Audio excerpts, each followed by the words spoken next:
सके सवारन सकल सुर, वाहन विविध विमान, हो ही सगुन मंगल सुभद, करहि अप्सरागा। सब सजाने लगे भगवान भोलेनाथ जी को। पहले सबको निमंत्रण भेज दिया गया, सारे देवताओं के पास, सारे गंधर्वों के पास, सारे यक्षों के पास, सारे भूतों की पलटन के पास कि भगवान भोलेनाथ जी का विवाह होने वाला। सब आए। अब तो सारे देवताओं ने देखा कि ऐसे अमंगल वेशधारी है प्रभु, इनको कैसे सजाया जाए। सब छोड़ करके भाग गए। तो भगवान को सजाने के लिए आया कौन महाराज? भगवान भोलेनाथ जी के गण आ गए। देखिए, पहले आपको मैं भगवान के श्रृंगार का वर्णन करती हूँ कि कैसे और क्यों भगवान सारे श्रृंगार करते हैं। अमंगल श्रृंगार क्यों करते हैं भगवान? भगवान को सबसे पहले भस्म से नहलाया गया। किससे? भस्म से। भस्म क्या है महाराज? शमशान के भस्म को भगवान लगाते। भस्म जो है नासवरता का प्रतीक है। ये बताता है कि ये हमारा शरीर जो है एक दिन नष्ट हो जाएगा और नष्ट होकर के राख होकर के मिट्टी में मिल जाएगा। इसलिए भगवान भोलेनाथ जी अपने शरीर में भस्म लगाते। और दूसरी दृष्टि से देखें तो भस्म लगाने का ये भी तात्पर्य है कि भगवान खुले में रहते थे। तो जब भस्म लगाते थे तो शरीर के सारे रोम छिद्र बंद हो जाते थे। गर्मी के समय में गर्मी नहीं लगती महाराज, ठंडी के समय में ठंडी नहीं लगती। तो ऐसे भगवान भोलेनाथ जी भस्म को धारण करते थे।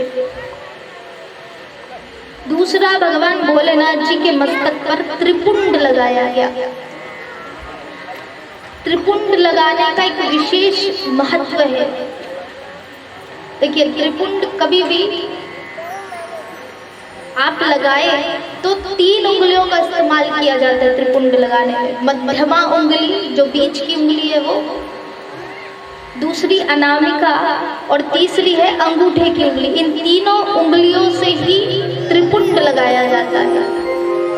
त्रिपुंड में 3 लकीरें होती है। ऊपर की लकीर में 9 देवताओं का वास होता है। दूसरी लकीर में भी 9 देवताओं का वास होता है और तीसरी लकीर में भी 9 देवताओं का वास होता है। ऐसे त्रिपुंड में देवताओं का वास होता है। इसलिए भगवान शिव जी त्रिपुंड धारण करते हैं।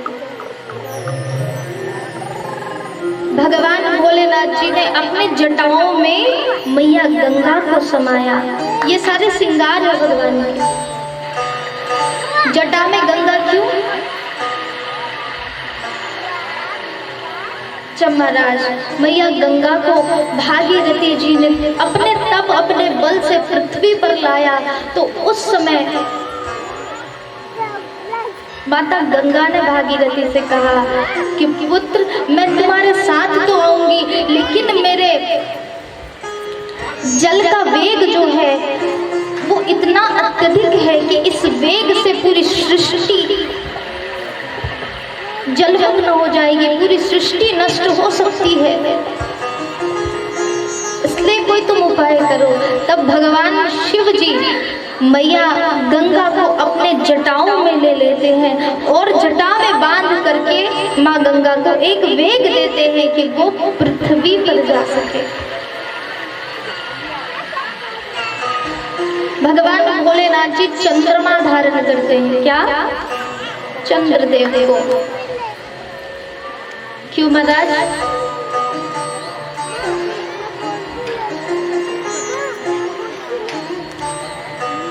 राजा दक्ष की 2 पत्नियां थी, उनसे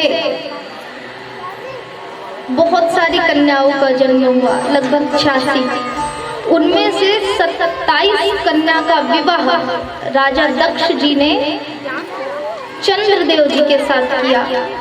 लेकिन चंद्रदेव जी अपनी एक पत्नी रोहिणी से बहुत अत्यधिक प्रेम करते थे, बहुत। तो बाकी पत्नियां उदास हो गई कि महाराज हमसे क्यों ऐसे ही शादी किया है, हम भी तो पत्नियां हैं, हमसे भी तो प्रेम हो। तो पिताजी के पास पहुंची शिकायत करने के लिए कि आपके दामाद सिर्फ एक ही से प्रेम करते, हम सब से प्रेम नहीं करते। तो राजा दक्ष जी ने श्राप दिया चंद्रदेव को कि जाओ तुम आज से कोढ़ का शिकार हो जाओ, कोढ़ी हो जाओ।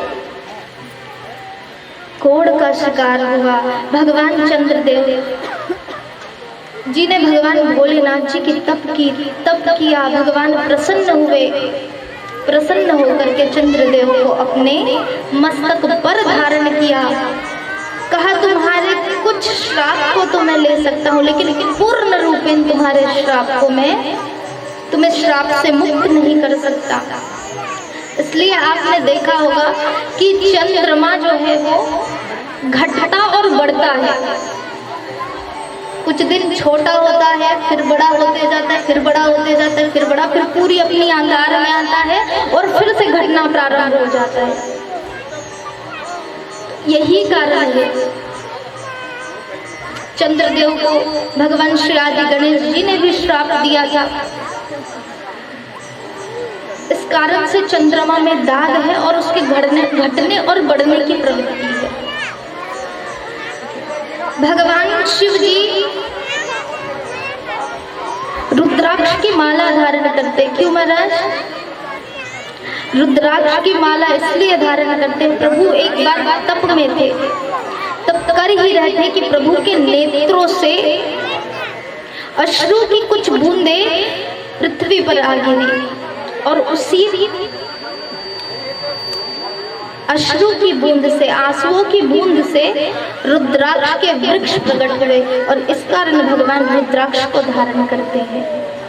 भगवान ने वासुकी नाग को और बहुत सारे विषैले जीव जंतु जैसे बिच्छू है और बहुत सारे सर्प हैं, उन सबको वो धारण करते हैं, गले में धारण करते, भुजाओं में धारण करते, कमर में धारण करते, पैरों में धारण करते भगवान सर्पों को। क्यों? जब समुद्र मंथन हुआ, क्या हुआ? बोलिएगा, चाय पीने में ध्यान नहीं दें। जब समुद्र मंथन हुआ तो समुद्र मंथन के समय वासुकी नाग जो मंदराचल पर्वत में रस्सा बन करके फंसे हुए थे, उन पर प्रभु ने कृपा की, उसे गले में धारण किया। जब समुद्र मंथन में सबसे पहला रत्न, 14 रत्न निकले महाराज, उसमें से सबसे पहला रत्न निकला क्या? विष का। तो विष को जब भगवान शिव जी ने धारण किया, धारण कर ही रहे थे कि उस विष में से कुछ बूंदें जमीन पर गिर गई और उसी समय उन बूंदों से कुछ विषैले जीव जंतु प्रकट हुए और उन जीव जंतु को भगवान ने स्वयं धारण किया। क्यों? क्योंकि भगवान ये बताना चाहते हैं कि सबसे प्रेम करना चाहिए। भगवान ने सोचा कि अगर मैं इन्हें छोड़ दूंगा तो लोग इन्हें मारेंगे और ये अगर उन्हें मारने लगा तो फिर सृष्टि का अंत हो जाएगा। क्यों? क्योंकि ये विषैले हैं, इसलिए भगवान ने स्वयं इनको धारण किया। भगवान श्री भोलेनाथ जी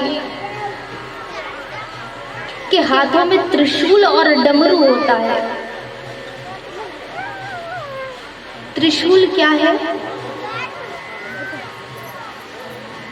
जब प्रभु प्रकट हुए तो उनके साथ रजोगुण, तमोगुण और सतोगुण, ये 3 प्रवृत्ति जो है वो प्रकट हुई, जिसे भगवान ने आकार दिया त्रिशूल का। यही त्रिशूल है जो तीनों शूलों का नाश करती, तीनों शूलों में सामंजस्य बना के रखती, ये त्रिशूल है। भगवान श्री भोलेनाथ जी के हाथों में डमरू है। डमरू का प्रागट्य कैसे हुआ? भगवान डमरू धारण क्यों करते हैं?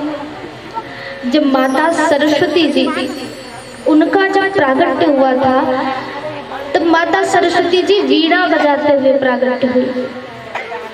वीणा में सिर्फ लय थे, वीणा में सिर्फ सुर थे, लय थे, तब भगवान ने डमरू बजा करके नृत्य किया और उस लय में प्रभु ने ताल दिया और संगीत की उत्पत्ति हुई और भगवान ने उसी समय अपने हाथों में डमरू धारण किया।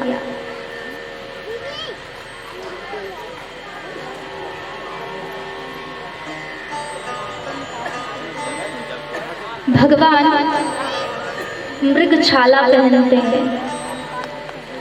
भगवान के शरीर में मृगछाल होता है।